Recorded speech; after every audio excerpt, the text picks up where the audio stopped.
Mitos atau fakta? Mitos atau fakta?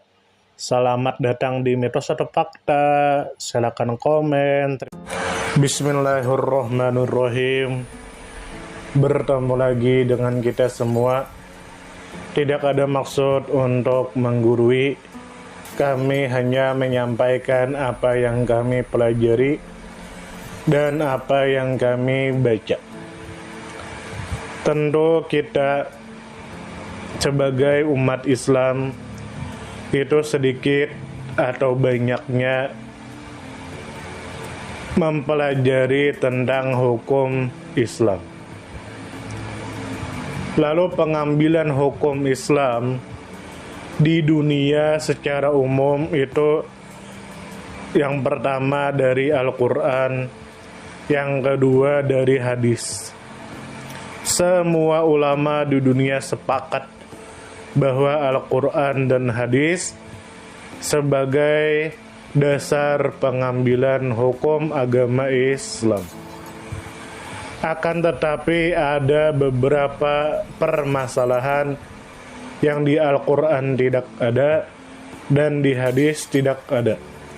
Maka para ahli atau para ulama menetapkan hukumnya itu berbeda-beda. Ada yang memakai kias, ada yang tidak mau menerima kias,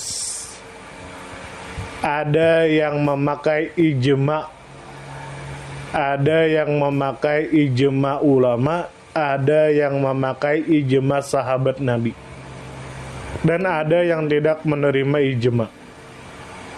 Ada yang memakai istihsan dan ada yang tidak mau menerima istihsan, dan ada yang menerima istishab, tapi ada juga yang tidak mau menerima istishab, dan ada juga yang menggunakan uruf, tapi ada juga yang tidak mau menggunakan uruf. Nah, ini terjadi perbedaan pendapat di kalangan para ahli atau di kalangan ulama. Sama seperti Imam Syafi'i, beliau memakai kias dan ijma. Sedangkan ada ulama lain yang tidak mau memakai kias dan tidak mau memakai ijma. Beliau memakai istihsan dan lain sebagainya. Lalu kami akan menyebutkan tentang salah satu ambilan hukum Islam, yaitu istihsan secara umum. Jika Anda ingin mempelajarinya secara rinci, silakan buka usul fikih. Dari yang saya pelajari, bahwasanya istihsan ini merupakan salah satu cara atau sumber dalam mengambil hukum Islam. Walaupun di madhab kita Imam Syafi'i tidak menerima istihsan, tapi di mazhab lain menerima istihsan. Kami akan menyebutkan secara umum. Lalu Imam Abu Hanifah menggunakan istihsan.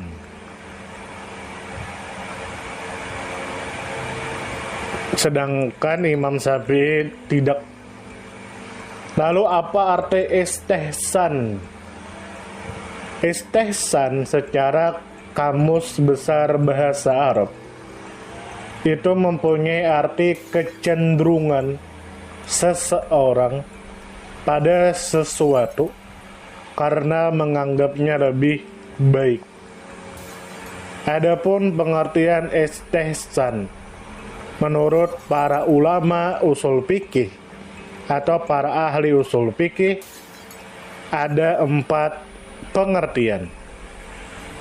Pengertian pertama, istihsan adalah suatu pengeluaran hukum terhadap suatu masalah dari hukum masalah-masalah yang serupa dengannya kepada hukum lain karena didasarkan hal lain yang lebih kuat dalam pandangan mujtahid. Pengertian kedua menurut para ahli adalah Istihsan adalah dalil yang terbetik atau terbesit dalam diri seseorang mujtahid, namun dia tidak bisa mengungkapkannya dengan kata-kata. Ada lagi ulama ushul fikih yang mengatakan istihsan itu adalah meninggalkan apa yang menjadi konsekuensi kias tertentu menuju kias yang lebih kuat darinya. Ada juga yang mengatakan bahwasanya istihsan ini adalah mengamalkan dalil yang paling kuat di antara dua dalil. Dan saya memakai pendapat keempat atau pengertian keempat, yang mana pengertian yang saya pahami adalah istihsan itu ada beberapa kesimpulan hukum dari dalil. Ada yang mengatakan A misalnya, lalu kesimpulan lain mengatakan B. Lalu dicari yang mana yang lebih baik atau yang lebih kuat di antara dua dalil atau di antara hasil hukum. Yang mana yang paling kuat, yang mana yang paling baik, maka itu yang diambil. Maka itu istihsan menurut definisi yang keempat. Lalu dari pengertian atau definisi para ahli usul fikih di atas, kita dapat mengetahui bahwasanya inti dari istihsan adalah ketika seorang mujtahid lebih cenderung dan memilih hukum tertentu dan meninggalkan hukum yang lain.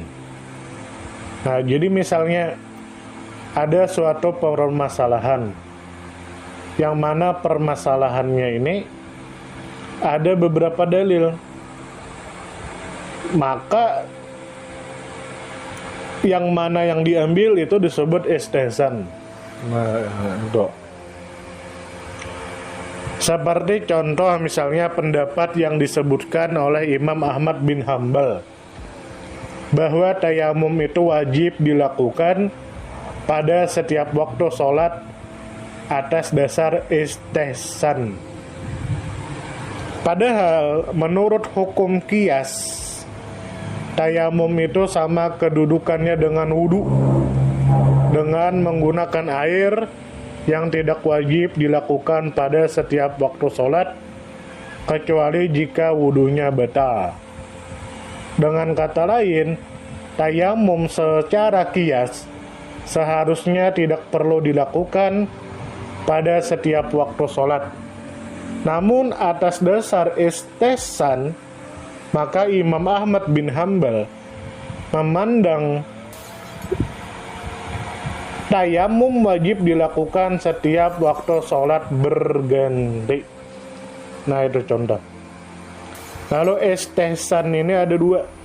Ada istihsan qiyasi dan ada istihsan istisnai atau istihsan pengecualian. Lalu dalil istihsan apa? Nah, dalil ahli fikih memakai istihsan sebagai sumber hukum Islam.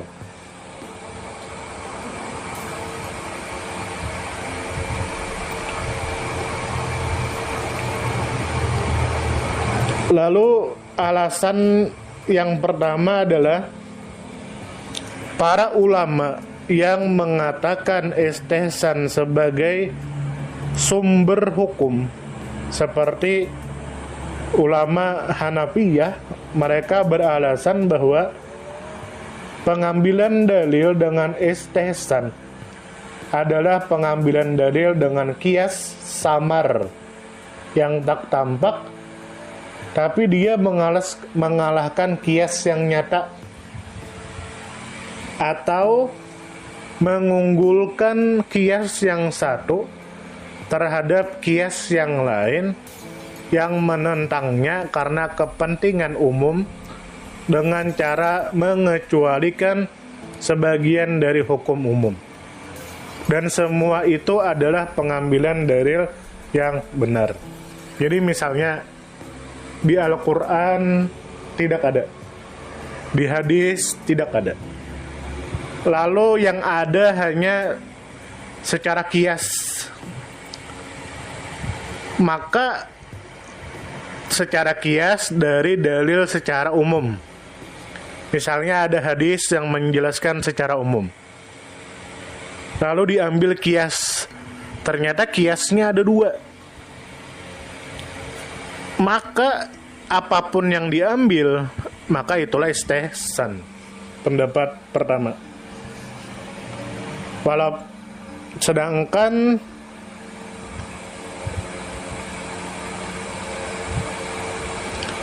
Sedangkan ulama penganut madhab Imam Malik dan penganut madhab Imam Ahmad bin Hambal dan menurut madhab Imam Abu Hanifah bahwa istihsan dapat dijadikan sumber atau landasan dalam menetapkan hukum dengan beberapa alasan. Diantaranya adalah ada ayat Al-Quran yang artinya yang mendengarkan perkataan lalu mengikuti apa yang paling baik diantaranya, mereka itulah orang-orang yang telah diberi Allah petunjuk, dan mereka itulah orang-orang yang mempunyai akal. Quran surah Az-Zumar ayat 18. Dan ada hadis yang artinya apa yang dianggap baik oleh orang-orang Islam adalah juga baik di sisi Allah. Hadis riwayat Imam Ahmad dalam kitab Sunnah. Nah, jadi adapun menurut Imam Syafi'i bahwasanya istihsan tidak bisa dijadikan sebagai landasan hukum. Beliau mengatakan yang artinya barang siapa yang menetapkan hukum berdasarkan istihsan sama dengan membuat-buat hukum syariat yang baru dengan hawa nafsu. Imam Syafi'i berdalil dengan Al-Quran yang artinya dan tiadalah binatang-binatang yang ada di bumi dan burung-burung yang terbang dengan kedua sayapnya, melainkan umat juga seperti kamu. Tiadalah kami alpakan sesuatu pun dalam Alkitab, kemudian kepada Tuhanlah mereka dihimpunkan. Quran surah Al-An'am ayat 38. Dan hendaklah kamu memutuskan perkara di antara mereka menurut apa yang diturunkan Allah, dan janganlah kamu mengikuti hawa nafsu mereka. Dan berhati-hatilah kamu terhadap mereka, supaya mereka tidak memalingkan kamu dari sebagian apa yang telah diturunkan Allah kepadamu. Jika mereka berpaling, maka ketahuilah bahwa sesungguhnya Allah menghendaki akan menimpakan musibah kepada mereka disebabkan sebagian dosa-dosa mereka, dan sesungguhnya kebanyakan manusia adalah orang-orang yang fasik. Quran surah Al-Maidah ayat 49. Keterangan-keterangan dan kitab-kitab, dan kami turunkan kepadamu Al-Quran agar kamu menerangkan pada umat manusia apa yang telah diturunkan kepada mereka, dan supaya mereka memikirkan. Quran surah An-Nahl. Nah, jadi dari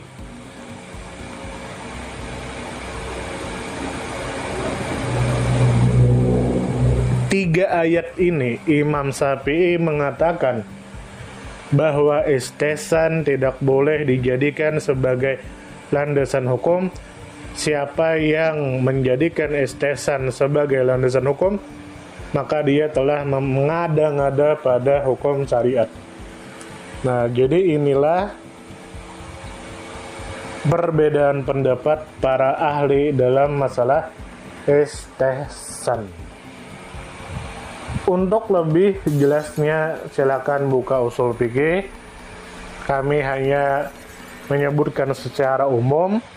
Sampai sini semoga menjadi khazanah atau pembendaharaan keilmuan kita, sehingga kita tidak menjadi katak dalam tempurung. Semoga kita disehatkan badan, dilancarkan rezeki, dikabulkan segala hajat. Perbedaan pendapat di kalangan umat Nabi Muhammad adalah rahmah. Salam damai.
Terima kasih banyak.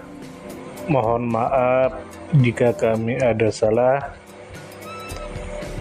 Perbedaan pendapat di kalangan umatku adalah rahmat. Kasih sayang.